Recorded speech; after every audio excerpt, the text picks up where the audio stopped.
Welcome back, everybody. If you're new, my name's Nicholas, and this is Investing Against the Grain. We're seeing a lot of these sell-side analysts start to gain more and more confidence and renewed life in their bear thesis and all this FUD that they keep spreading. And in today's episode, I want to take a first principles approach, a very basic, fundamental way of looking at Tesla and their business to essentially fight the FUD with all of these naysayers, all of these sell-side analysts. So before we get into it, do me a favor, hit the like button, hit the subscribe button, ring that bell, let's get into it. As of late, I've been seeing more and more people interview different sell-side analysts, much like a Gordon Johnson, right? He's arguably the more popular bear that we see out there. But there's all sorts of them. We see them out there nonstop. You hear people constantly talking about how Tesla's overvalued. You hear them talking about how Tesla has competition coming, how they're losing market share, all this stuff, right? Over and over and over. But to really combat them and really put things on a level playing field, and the way they approach a lot of their arguments when it comes to Tesla is to essentially throw a whole bunch of things at the wall and hope that something sticks and hope that you latch onto one thing and then that's the only thing you're going to focus on. And so when it comes to debating, or at least even thinking, normally you don't want to throw a whole bunch of things at the wall and just see what sticks, right? Normally, to get your point across, you want to choose one or maybe 2 points, and you want to focus on those points instead of just trying to cover all the bases. And what I see a lot is when people try to refute the FUD, or when people try to combat or debate a lot of these sell-side analysts or a lot of these bears, they tend to just kind of get put back on their heels immediately. And a lot of this tends to be because they either go first or because they just start to do a lot of word vomit, okay? I'm going to pick on Gordon Johnson just because he's very famous for this. But he word vomits a lot of things, says a lot of things that are just wrong. And for the person that he's debating, it tends to be very difficult for them to go and to counteract every single point that was made that was incorrect. So what should you do if you are in a conversation with someone? And this can be just for a debate, or it could be just someone that you're trying to explain your thesis about Tesla and how to counteract different things they might have heard out there so that you can be rational. Okay, so there's a few things I tend to do. All right, the first thing that you have to level set. All right, and when you're level setting, you need to make sure that you're at least on the same page or on the same planet. Okay, and if we're on the same planet, then we must agree that every car manufacturer out there, the whole world is really going towards electric vehicles. At this point, that should be the starting point. And if you're talking to somebody who doesn't agree with that, well, then they're living with their head in the ground. Okay, they're not aware of what's going on. They're not looking at commercials. They don't understand the space. They're just blind to what's going on in the world. Okay, even Gordon Johnson is aware that everything is transitioning towards electric vehicles. All right, so at the bare minimum, you have to make sure that you're there, because if you're not there, then honestly, you're just arguing with stupid. Okay, and I hate to be that crude about it, but it's the truth, right? It's the truth. You're not going to change somebody who isn't even aware of that. Okay, you're wasting your time, so don't even bother. All right, so let's say you do have a conversation or you're having a debate with people who at the very least acknowledge this. Well, the first thing that we tend to hear a lot of people talk about is the competition, okay? We hear about the competition all the time, nonstop. We'll hear people talk about BYD. We'll hear people talk about, the Ford Lightning. We'll hear people talk about GM, etc. Well, this very simple first principles approach to this type of talking point is, one, to be empathetic, right? And to be genuine, because at the end of the day, at least if you're like me, you want the world to transition towards electric vehicles. Why? Well, because that's the goal, all right? That's the whole mission behind Tesla, is to accelerate the advent of sustainable energy. So first of all, I'm happy they're all doing this, okay? So that's great. But when we talk about the competition, well, there's a couple things we should look at, all right? One, they're not really in mass volume. None of them are in mass volume. Ford isn't, GM certainly isn't, BYD isn't, Honda, Toyota, Volkswagen, none of them are. All right. Now, some people might argue BYD, but then you just explain to them that a lot of the numbers they see that look like they're close to Tesla is just because they're including in that their hybrid vehicles. And so you really, when you take those out, you realize BYD has very low sales. Okay. Now, when it comes to GM, I feel like you can probably just easily talk about that. And when it comes to Ford, again, hey, kudos for them with the Lightning. They're doing some things right, but they're still having trouble ramping up the Mach-E. The Ford Lightning is even having trouble really ramping up. They have all kinds of issues with debt and dealerships, but I wouldn't even get into any of that. I would just keep it very simple. Keep it very first principles. Nobody else is making electric vehicles in volume. It's only Tesla. And that's point number one. That's where we start. All right. The next point I would make, and especially with people like a Gordon Johnson, and this would be more of a debate type point, but it's also a very good point to make whenever you're trying to maybe not convince, but explain your own thesis about Tesla as an investment. And one of the most powerful points you can make is Tesla's gross margins. Okay, this is such a misunderstood and a huge opportunity for everybody who isn't aware of it. And it's something you'll never ever hear people like Gordon Johnson talk about it. And there's a reason for it, because there's no comeback to it. There's no debate point to counteract this. And the fact is, Tesla has the best auto margins, period. All right, this isn't for electric vehicles. This is across the board. Yes, even Ford, GM, Volkswagen, Toyota, Honda, right? All these big name brands pale in comparison to Tesla's gross margins. So why is this so important to really emphasize this? Well, it's really important because the typical debate that we see from other people like a Gordon Johnson is that Tesla's losing market share. Right? They're losing market share in China, in Europe, in the United States. Okay, this is obviously looking at things through a very small lens to see what you want to see. That's not the way it works.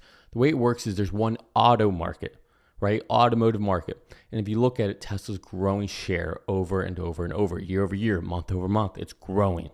So where does this, little point that Gordon Johnson can make come from, right? And when I do that, I'm talking about looking through it like a little pinhole.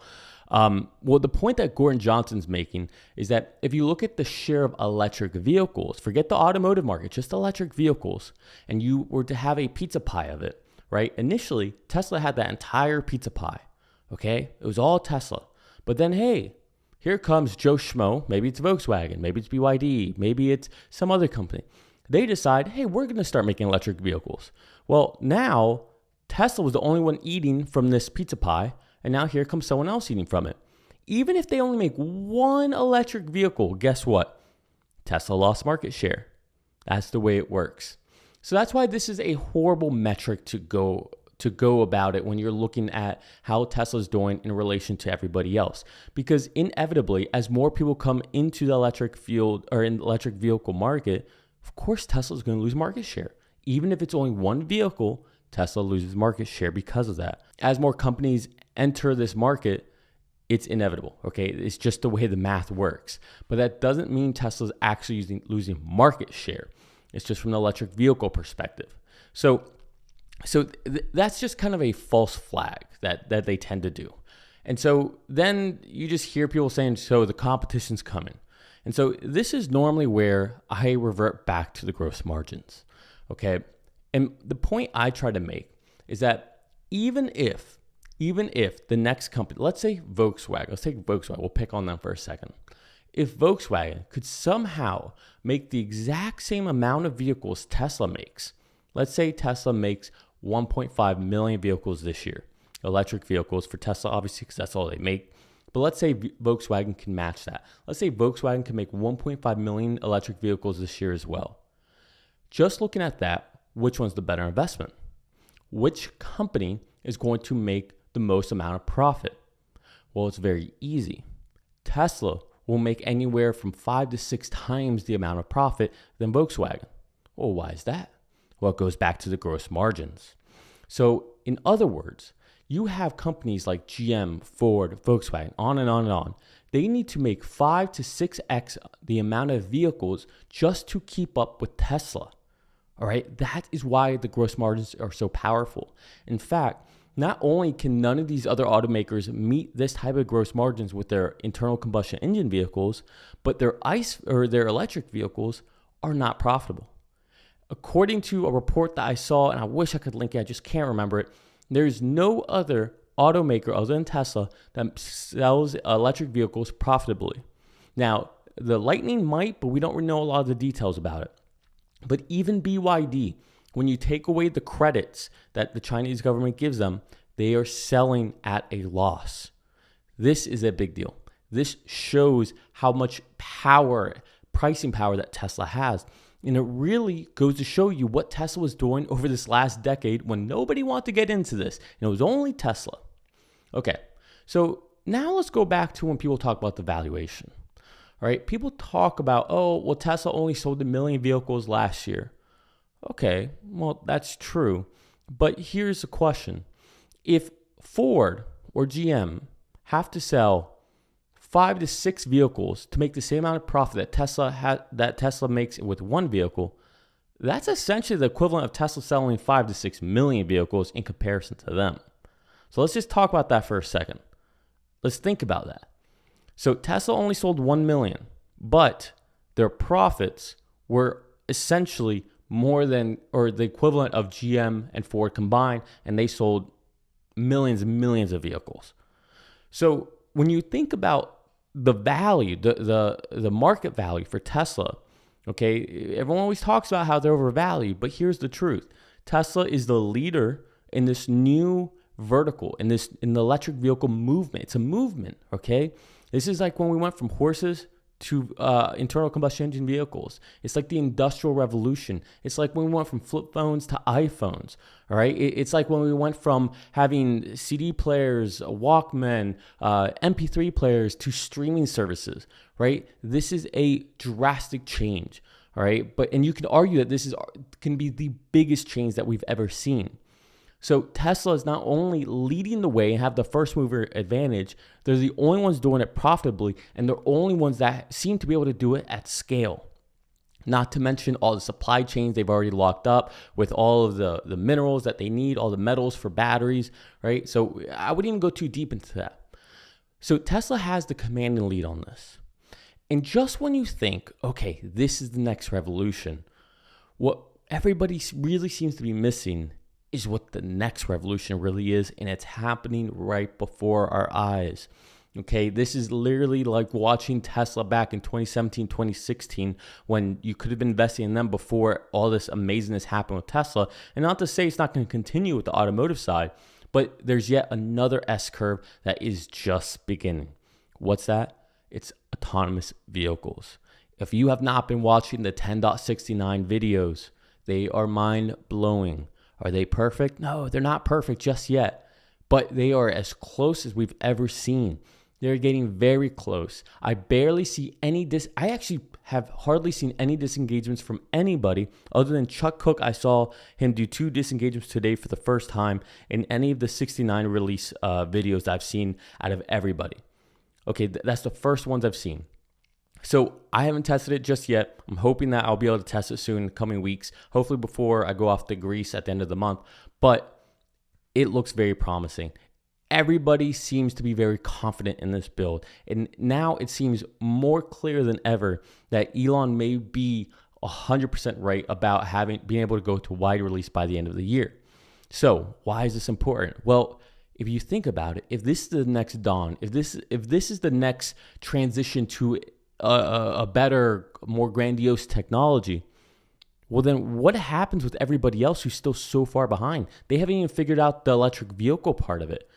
How are they supposed to get to the autonomous vehicle part of it? Sure, you got Waymo out there, you got Cruise out there, but Cruise and GM seem to not like each other and seem to be in a fight nonstop. And honestly, if you look at GM's investment records with Lordstown and Nikola, it makes me think Cruise may have been a bad investment as well. Although that's not an indication of anything. Waymo is owned by Google, so even if everybody else wants to use Waymo and license it, well, they're going to have to license it. Ford's what they're doing is a joke. I'm not really sure Volkswagen's doing anything.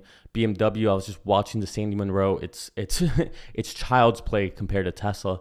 So they're so far behind. And Tesla, I am convinced that they're going to unveil a robotaxi prototype that they plan on putting into production in 2023. I think they're going to announce it during AI Day Part 2. Again, I could be wrong. I have no reason to actually believe this other than reading the tea leaves, or maybe the tea leaves I want to read. It's hard to know sometimes when you're just believing your own biases. So, I'll call myself out on that. And, you have to, right? You want to be self-reflective. So we'll see what happens. And hopefully I'm not wrong, because this would be pretty amazing. But we did get a surprise last AI Day. We got Optimus. So who's to say we won't get another surprise this year with a robotaxi? Again, it's been talked about, since the end of last year, and it's now within the deck. If you look at the deck, there's a robotaxi portion on it. So we'll see what happens there. But this is normally the approach I take when I talk about debating with other people. First, I talk about, we agree, right? Everyone's moving to electric vehicles. Okay, cool. Second, I talk about the competition. Is there really competition with market share and all that? Okay. Then we talk about gross margins. The fact that not even Ford or GM, when they've been doing this for over a century, they still can't seem to meet the margins that Tesla has. What does that mean? And then we go into talking about the fact that if they can't do it with their ICE vehicles, how are they going to do it with their EV vehicles? And they can't even seem to get into volume production. All right, so that's a big problem. And let's say even if they did get there, let's say they could get the volume, right? But they still wouldn't have the margins. And on top of that, there's a whole nother evolution happening, right? It's a step function. We're moving into yet another paradigm, and that paradigm's autonomous vehicles. And where are they with that? This is why Tesla is such a good value. I mean, we're looking at it right now. I think it closed at $275 split adjusted today, which is crazy. It is crazy to see it at these low prices. I plan on buying more by the end of this week. I none of this financial advice, but investing in Tesla right now just seems like the most obvious thing. There's no headwinds right now. We're gonna have a phenomenal Q3. We're gonna have a better Q4. The Twitter hangover, whatever you want to call it, should be over in October, and I think it's looking more and more like Elon might be able to get out of it. He'll buy Tesla shares back. That's huge. We got AI Day, we got FSD wide release, we got investor grade ratings going up. I mean, there's just so much that's here. It is so, you don't have to be a genius to know any of this, but we'll see what happens. Time will tell. Again, none of this financial advice. But anyways, I just want to take a second. I've been seeing a lot of these naysayers on TV, and I just wish we could have one analyst, one person who's debating these people. Just ask them, hey, okay, let's say you're right. Let's say they're losing market share. Nobody else seems to be able to do volume. And even if they can do the volume, what are they going to do about the fact that nobody can make margins like Tesla? And then, by the way, let's say they are right about their full self-driving. I know you don't believe it. But let's say they were. Would you concede? Or would you still hold on to this narrative that you have? Is your mind that plastic that you cannot move it, right? I mean, and I guess I'm using plastic in the wrong way there, or if you could perceive it. But plastic means pliable in many contexts. Anyways, I just want to hop on and give you guys my 2 cents. I know I'm a little out of practice. I haven't been making videos lately. I've been just traveling and busy and lots of things going on, but I'll try to be more consistent. If for no other reason, it seems like when I don't make videos, the stock price goes down. So I got your guys back. We want that stock price to go up. So I'll be making more videos here, and I'll try to be more consistent. It's just been a crazy couple of weeks, but I appreciate you guys if you watched this and stuck to the end. Do me a favor, hit the like button, hit the subscribe button, ring that bell, and I guess I'll see you guys tomorrow. Love you all. Peace.